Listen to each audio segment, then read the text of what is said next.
مسئلہ صرف یہ نہیں رہا کہ پاکستان میں کرپشن ہے، مسئلہ اب یہ ہو گیا کہ اس کرپشن کی قیمت کون ادا کر رہا ہے۔ اس کرپشن کی قیمت میرے بچے ادا کر رہے ہیں۔ اس وقت جو ملک کے حالات چل رہے ہیں، آئی تھنک سچویشن کافی ورس سے ورس ہوتی جا رہی ہے۔ اکنامک سچویشن میں کہا جا رہا ہے پاکستان سے زندہ بھاگو اور پاکستان چھوڑ کے چلے جانا چاہیے۔ پاسپورٹ آفس میں بھی کافی رش دیکھا گیا۔ ان صورتحال میں کیا دیکھ رہی ہیں آپ؟ کیا آپ کی رائے کیا ہے؟ دیکھیے، میں ابھی واپس آئی ہوں ڈاووس سے، ورلڈ اکنامک فورم کا ایک بہت ہی انسگنیفیکنٹ حصہ میں تھی، لیکن وہاں پہ جو بات ہو رہی تھی وہ میں آپ سے وہاں سے بات شروع کرتی ہوں۔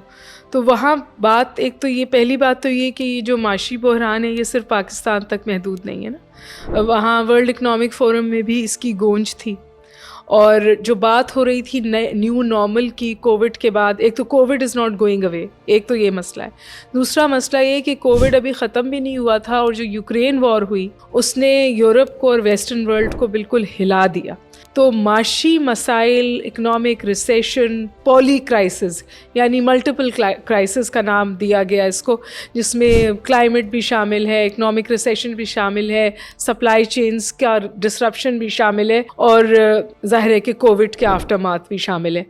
اس پوری صورتحال میں پاکستان کو وہاں کہا گیا کہ it's a lighthouse state for investment. تو اس پازیٹیو بات سے میں بات شروع کرنا چاہتی ہوں۔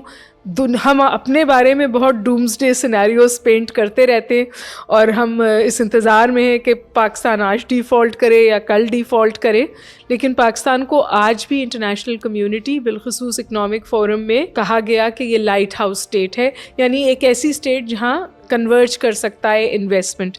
ہیونگ سیڈ دیٹ، کیا ہمارے مسائل ایسے ہیں جن کا اب ادراک کیے بغیر ہم آگے بڑھ سکتے ہیں؟ دی آنسر از اے ریساؤنڈنگ نو۔ اور اب سڑک پر ایک آدمی یہ سوال کر رہا ہے کہ آپ کی عیاشی کی قیمت میں کیوں دے رہا ہوں، اور اگر آپ کو علاج میسر ہے تو مجھے کیوں نہیں میسر، اور اگر آپ کے بچے آکسفورڈ اور کیمبرج سے گریجویٹ کر رہے ہیں تو میرے بچوں کو تو میٹرک تک کی بھی تعلیم جو ہے وہ حاصل نہیں ہے۔ اب اس حوالے سے سوال اٹھ رہا ہے، اور میرا خیال ہے کہ ہمارے حکمرانوں کو، ہمارے جو لوگ کوریڈورز آف پاور میں ہیں، ڈیسیشن میکنگ ٹیبلز میں ہیں، ان کو یہ جواب دینا پڑے گا، ورنہ مسئلہ کھڑا ہوگا۔